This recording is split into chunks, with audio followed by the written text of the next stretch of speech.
मतलब मन को शुद्ध करने की भी आवश्यकता है, वहां पर भी प्रदूषण है, पूरा प्रदूषण से भरा हुआ हमारा मन है।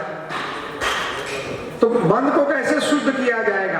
तो सबसे पहला उसका उपाय है ध्यान, प्राणायाम, और आयुर्वेद में एक शब्द दिया है सत्संग। क्या शब्द दिया है? सत्संग। मतलब सत्संग का मतलब है संत साधु पुरुषों का संग करना।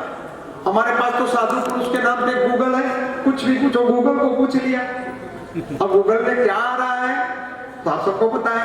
तो सत्संग करना चाहिए, जैसे ये हो रहा है सत्संग, ये हो रहा है सत्संग। इसको आयुर्वेद में मंजनस्य कहा है, मांजन क्रिया कही, बार बार। जैसे मेरी बहनें होती है बर्तन को मंजन करती है, अगर यूज में नहीं हुआ तो दीपावली में हमारे गुजरात में जितने भी पुराने बर्तन है बहन जी निकालती है, बाहर ले जाती है, और दीपावली के दिन उसको साफ करके फिर चकचकित करके बिल्कुल मतलब लाइट लगाऊंगा एकदम नया जैसा बना कर रख लेती है। वो क्या करने की जरूरत जब यूज ही नहीं होता है। पर कहा जाता है चीजों को हर बार उसको साफ करना चाहिए। इस तरह दिमाग को भी इस तरह से बार बार साफ करना चाहिए। जब तक दिमाग में आपका विचार नहीं चलेंगे आप स्वस्थ नहीं रह पाओगे। तो मनोव्यापार भी प्रदूषित हुआ है। नेक्स्ट, ये तो एंटीबायोटिक वाली बात आ गई। नेक्स्ट, ये A1A2 की भी बात हो गई। कान सिंह भैया कदाच इसके बारे में बहुत अच्छे समझाएंगे। तो नेक्स्ट, अब वो फूड वेब की बात हुई थी, तो वो भी तो हमने चर्चा कर लिया कि खेतों से अगर आपका मेड़ निकाल दोगे तो सब मारे जाओगे और कैंसर होगा। नेक्स्ट, देखो ये चिड़िया है, ये अपने खेतों से देखो अपना भोजन ले रही है। हम गुजरात में क्या करते हैं, जब ऐसे दीमक पेस्ट कंट्रोल करना है तो हम लोग क्या करते हैं, वो मोमरा आते हैं, चोखा को फुला हुआ मोमरा ही कहते, क्या कहते हैं, मुरमुरा।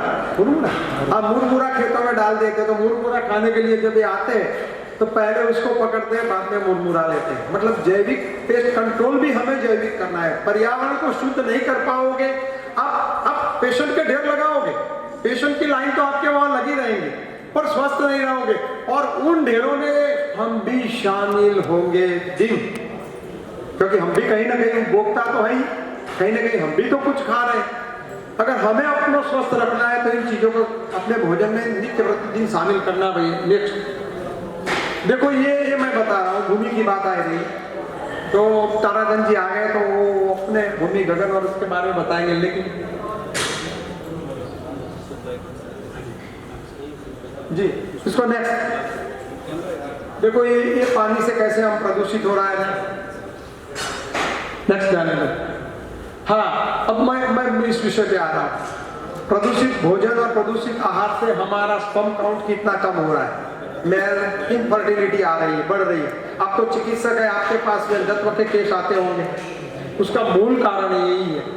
देखो सालों में कितना 2010 तक का हमको डेटा मिला, इतने में अब तो 2022 हो गई है, क्या बचा होगा पता नहीं है। नेक्स्ट देखो आयुर्वेद, और इसका इलाज क्या है।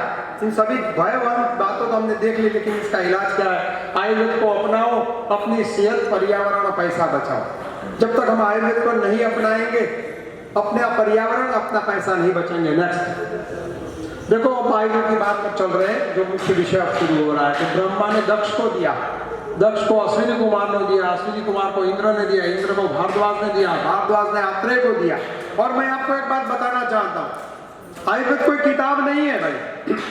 अग्निवेश जी ने जो संहिता लिखी है, जो उनके शिष्य ने उसको मठारी, जिसका नाम है चरक संहिता, वो चरक संहिता हम और आप जैसे लोगों का शास्त्रार्थ है। ऐसे लोग साल में एक बार गुरुजी जैसे बोलेंगे मिलाएंगे, और सब लोग मिलते हैं, और हिमालय की जो तरेटी है वहां पर रोग के बारे में शास्त्रार्थ है, क्या किया जाए, क्या नहीं किया जाए, कैसे किया जाए। और एक रोग का टास्क यहाँ से दे जाता है, जैसे यहाँ से दिया जाएगा कि साल भर आप पंच तत्वों में कैंसर पे अभ्यास करो, और साल के बाद आप पूरा अनुभव निचोड़ के जो लाभ है, जो गैर लाभ है, किसी से अच्छा हुआ, किसी से नहीं हुआ, उस मंच पे ले आओ, और मंच पे जो बड़े ज्ञानी जन है उसके बारे में चर्चा करेंगे, और एक रोग आपका कंप्लीट होगा। ऐसे सालों सालों तक चर्चाओं करके उन्होंने संहिता रखी, और इनके नीचे लेके जातुकर्ण, बेल और सभी ऋषि मुनियों ने उसके बारे में बहुत बड़ी चर्चाएं की। नेक्स्ट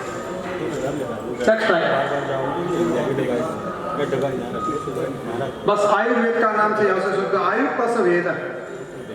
आयु का मतलब हम मानते हैं कि जन्म से मृत्यु तक लेकिन आयुर्वेद का ये मतलब नहीं है। आयुर्वेद का मतलब, आयु का मतलब है आत्मा, इंद्रिय, मन और जीवन। अकेला शरीर स्वस्थ नहीं होगा, आत्मा भी प्रसन्न होना चाहिए, मन और इंद्रिय भी प्रसन्न होनी चाहिए, तब जाके स्वस्थ आदमी की व्याख्या होती है। और उसके साथ वेद का मतलब है विज्ञान, ज्ञान, उसको जानना। नेक्स्ट उसके पीछे